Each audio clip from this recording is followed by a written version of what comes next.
Well, Senator, we appreciate your taking time to talk with us at the CBS Radio Veterans Network. We're about to launch, and we're excited to hear your thoughts as we begin a project that will hopefully connect veterans with each other and information that will be useful to them. I'm curious to know, in your position as chair of the Senate Veterans Affairs Committee, what you see as the 2 or 3 top priorities right now when it comes to providing service and care to veterans. Well, making sure that every veteran knows what they're eligible for and what's available to them. So I commend CBS on what they're doing. This is going to be a tremendous asset to the veterans of the United States of America. What do you see based on the veterans who call your office and you've talked with over the course of your 12 years on the committee? What do you see is important to them and of interest to them? What timely information that makes sense, that gets them access to the services they have earned and the benefits that they have earned. Let me tell you, just give you one good example. If you're active duty military, you're in the Active Duty Military Medical Services Board, and the military hospitals provide you with services. If you're a veteran, the VA provides it. So you've got DOD, Department of Defense, providing health care while you're on active duty, but then veterans, when you're a veteran, they don't have compatible software that talks to each other. So there's no communication or connection, yet they're all service members. There are so many areas where we have obstacles to continuity of information and timeliness of information. Your service that you're going to provide is going to be an asset to that. I appreciate that. I'm a retired Marine myself, and I remember the Defense Department and the VA talking, it seems 20 years ago, about trying to create this bridge for medical records from active duty to the VA, and that's not come to fruition. Well, I've learned after being in Washington for a long time that government is usually the slowest to respond and react to a problem, and they're proving it when it comes to seamless transmission of information. Yeah. Have you seen a change in the time you've been associated with this as a committee member, beginning in 2005 to now chairing the committee, in the sorts of issues that lawmakers are dealing with when it comes to veterans issues? Are they the same issues gotten worse, or what's your perspective? To a certain extent, on appeals and delays in appeals and getting adjudication of appeals by veterans to the VA in terms of a decision they've made, it's gotten worse over time. The length of time it takes for a veteran to get an answer has taken longer and longer. One of my #1 priorities as chairman is to compress the time that they have to take to get an answer and to make sure a veteran has a smooth course of appeal if they appeal a decision made by the VA. Obviously, when we passed the Choice Act a few years ago, the Choice Act was designed to give the veteran the choice of a VA provider or a private sector provider that's Medicare approved in their community. That greatly was a force multiplier for the amount of medical help that was available to a veteran, but the communication of where those people were, whether or not they were eligible, how you got to them, or who approved it, was very cumbersome and difficult. That's why we're working on what we call Veterans Choice 2.0 right now, which is an upgrade of the information our veterans have and a seamless way to transfer information to them under choice so they can get immediate service in their community in a timely fashion. When you talk about things having slowed down, has the flow of new veterans into the system impacted that at all? Are we looking numerically at more, say, from Iraq and Afghanistan? Has that swollen the veterans population in any way, or? Well, if you look at period veterans, the Vietnam era veterans are beginning to pass on. That number is accelerating in terms of the number that passed, but they are replaced by Iraqi and Afghani veterans. That number is staying relatively level in amount, but close to the same as those that are leaving us as Vietnam veterans. So it's a constant demand on the system to continue to have the doctors in the hospital available to take care of the veterans of America. VA has a lot of challenges. Are there things that the VA does really well? We can get to the other, and we hear about the other frequently. As you've observed, are there things that they do well? Are there places that they do lots of things well? Let me tell you some things that will surprise you. Some of the great research breakthroughs that have taken place in terms of health care for women, like breast cancer, have taken care by research that's been done in the veterans population. One thing about a veteran in the Army or the Navy or the Marine Corps, they are a captive person. I mean, they are a veteran of the Navy, so the Navy says, we want you to participate in a group study, whatever it might be. You have an instant group.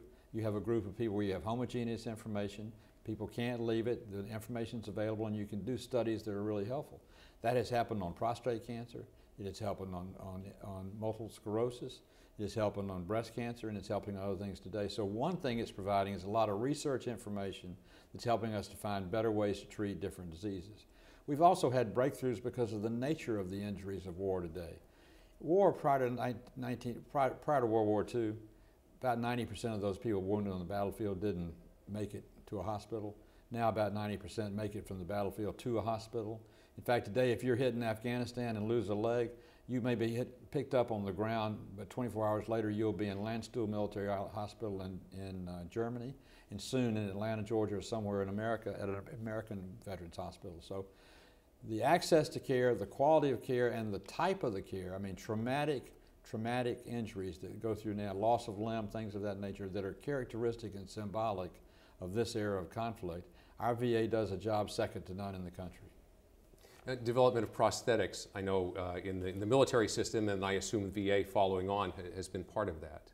Not only just arms and legs, but eyes, prosthesis of eyes, hearing aids, and things of that nature, all have gotten so much better.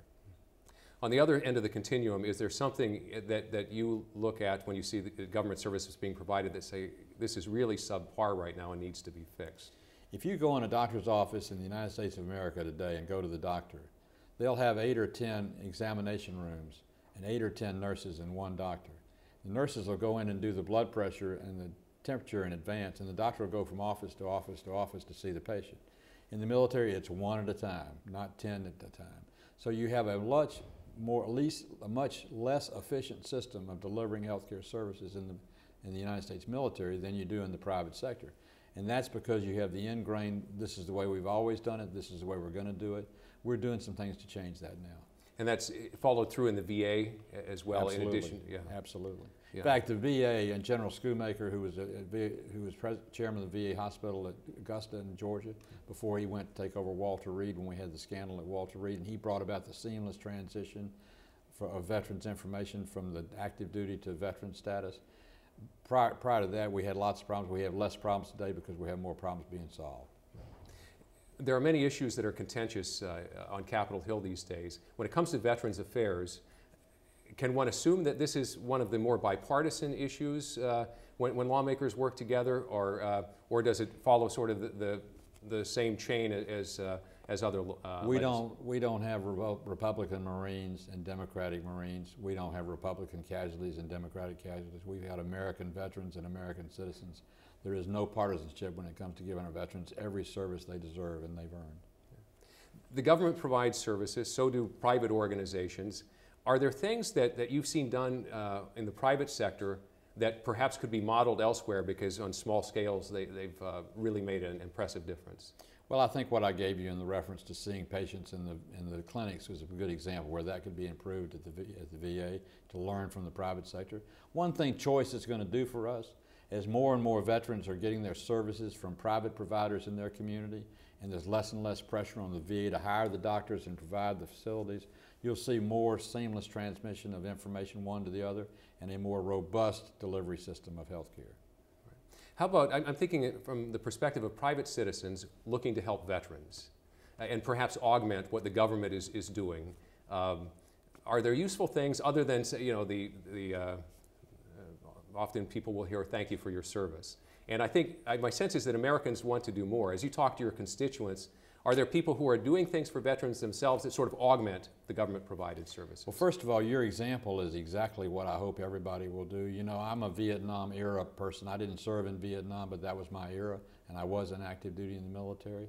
You didn't wear your uniform off the base during the 60s and 70s because the Vietnam War was so unpopular. The VA was very popular because the soldiers could go and kind of meet there in a safe haven, if you will. Today, when you go on any airport like my airport in Atlanta, Hartsfield International, if a group of soldiers in uniform come through, they get a standing ovation. The difference in the attitude of the American public is so much different today. It's very important that soldiers understand the appreciation the American people have for them. So the number one thing you can do is say thanks to a veteran. Number two is recognize that every veteran needs the same thing that every other American needs. They need a job, a place to sleep, and a place to live. Our veterans' homeless population is too large. We've cut it by a third, but we've got to cut it more. Our veterans out of work is still too large. We've got to find more jobs for them and encourage companies in America to hire vets often, and hire vets in their hometown. Have you heard some impressive transition stories from veterans you've talked to? One hears about the challenges of difficulty in sort of making the transition. Civilian life is very different from what I've been used to in the last 3 or 4 years, or coming back from Iraq or Afghanistan. Are there ways that you've heard that people have particularly creatively overcome those challenges because one census, you and I are both veterans, so you know that what that veteran can bring in terms of motivation and organizational skills and loyalty.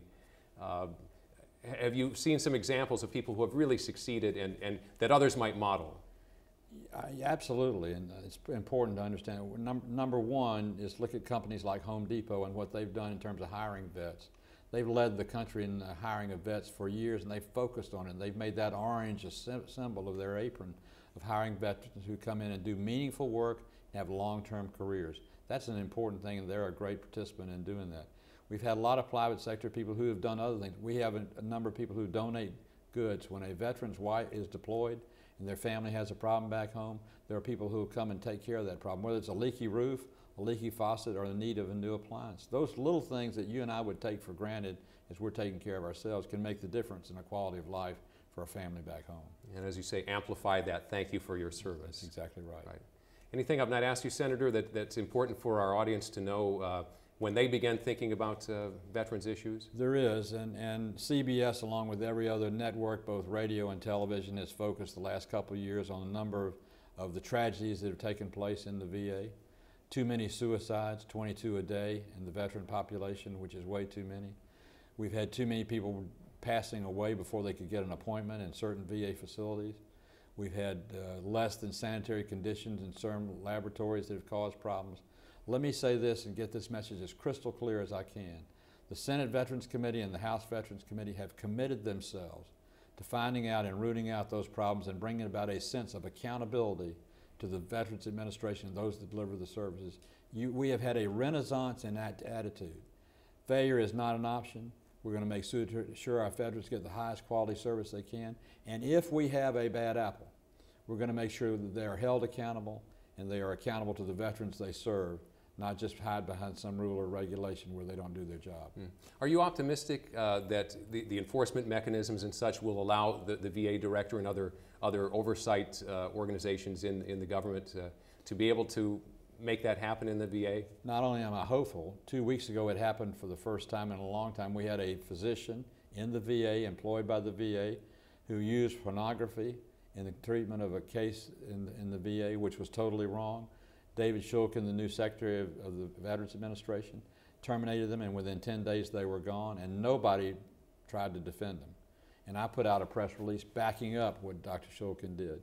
Soon, in the next 2 weeks on the floor of the United States Senate, we'll pass an accountability bill which will hold officials in the VA and high-rank and leadership personnel accountable for the results of their actions or the actions of those under them. And what will happen is we'll create a new culture. Instead of a culture of, oh, nobody's looking, a culture of I want to be accountable and do a better job. When we do that, we will have done our job as America's leaders.